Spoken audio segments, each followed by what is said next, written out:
It's been a while since we did a Nokia flagship, and let's change that today. Hey guys, Ash here from C4 Retech and welcome to my Nokia 8.3 unboxing. This seems to be a pretty standard Nokia box. We have a picture of the 8.3 up front, the highlights to the back, but what I want to call attention is to this little sticker here. For the first time, I'm seeing a brand advertise the included microSD as the total storage.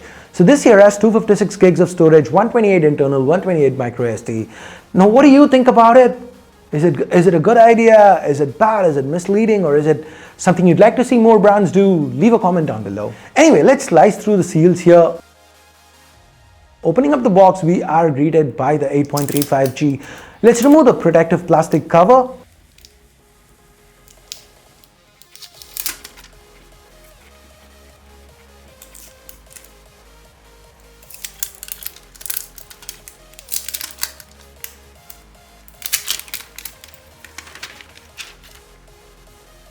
Peel the sticker off. We have yet another glass sandwich design here, a circular camera array.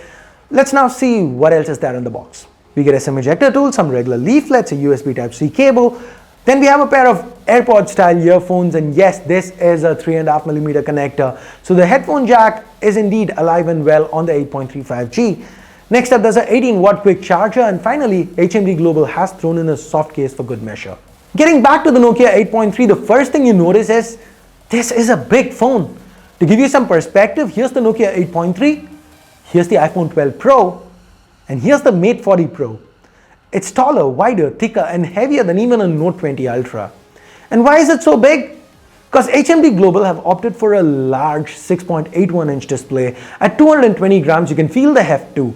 The glass build ensures the 8.3 doesn't feel cheap, but do note that the sides are plastic and that does take a little away from the design. Talking about the sides, we get a dedicated Google Assistant key to the left, a secondary noise cancelling mic up top, the headphone jack, primary microphone, USB Type-C port, and single speaker is at the bottom. To the right, we've got volume rockers and a power key, and this power key has a fingerprint scanner embedded in it. It's not the fastest I've come across, but it does seem to get the job done. There is support for face unlock via this 24-megapixel selfie camera that happens to be located in a punch hole to the top left.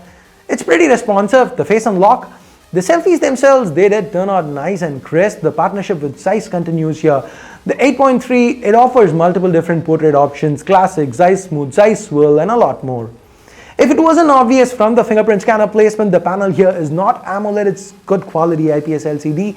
The colors do pop, there's good contrast for an IPS panel, but sadly, the refresh rate, it's limited to 60 Hz. I would have really liked to see at least 90 Hz here, given that the SoC inside can push 90 frames. So the SoC inside is Qualcomm's premium mid-range chip. It's the same one we've seen on the likes of the OnePlus Nord and Pixel 5. As we've seen with the Nord, the performance here is very snappy. At times, I forgot that I wasn't using a flagship SoC. This chip is paired with 6 or 8 gigs of RAM, 64 or 128 gigs of storage. Memory expansion is a possibility. The 765G should be perfectly fine handling any game thrown at it. I've not yet tested games out, but again, seeing how this chip's performed on other phones, I don't see any reason why the performance should differ here. Especially since the Adreno 620, it's only pushing 60 frames, and there is no heavy skin weighing it down. Nokia phones continue to be part of the Android One program, meaning they should get constant Android version upgrades for 2 years and fast security patches for 3. If you are looking to get a phone for long-term use, HMD Global's offerings, they become a little more alluring. So the software here is bare bones Android 10. There are no ads, no bloat of any kind. The only app that HMD Global's extensively worked on is the camera. There's a dedicated Pro mode and the controls are pretty user-friendly. I like how you can quickly switch to the Pro mode by just swiping up on the shutter key. You can shoot RAW and 64 megapixels from here. There's a dedicated night mode available too. And from a video perspective, you get up to 4K at 30 FPS. Let's take a look at a few more samples shot by the Nokia 8.3. These were taken with the primary 64 megapixel sensor, the lens is f1.9, the images seem quite detailed. If you want to get a closer look at a subject, there is a dedicated 2 megapixel macro option. And if you want to go wide, there's 13 megapixels ultra wide at your disposal. I was particularly impressed by how good this ultra wide was. It produces images comparable to the ones shot by the primary. Rear portraits again have all the same Zeiss options. All this is nice, and I'd say my initial impressions of the 8.3's optics were largely positive. The highlight of this phone's camera has got to be the video functionality it offers. First, there is a cinema mode.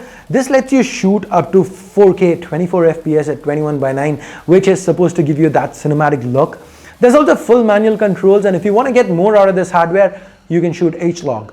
This lets you capture more dynamic range, and HMD Global does provide you a bunch of LUTs to give your footage that cinematic look you want. This works for the wide-angle camera too. Additionally, there's also audio with a wind reduction toggle. Now, if you don't want to shoot 21:9 24 FPS, then the feature set actually increases. You get an action mode to help shoot fast-moving subjects. You can even shoot with the macro camera, and there's dual capture, video shot via both the front and rear cameras, or many other combination if you so please. Front and back, ultra-wide and regular, front and macro. You can live stream directly from the camera app too. So, in the Nokia 8.3, HMD Global has a very solid upper mid-range device with flagship camera features. In the UAE, it retails for 2100 dirhams, while it might not match the likes of the OnePlus Nord with price to performance. It does have its own unique feature set that makes the 8.3 an alluring option, especially if you're looking for a stock Android phone with constant updates and an excellent video camera setup. So anyway, let me know if you guys want to see a review of the 8.3 in the comments below. And I guess that's pretty much it for this unboxing. Thumbs up, thumbs down based on whatever you felt about it. Subscribe, turn on notifications by hitting that bell icon if you haven't yet. And thanks a lot for watching. Till next time, my name's Ash. You've been watching C4E Tech, and I'm signing off for now. You guys have a great day. Bye-bye.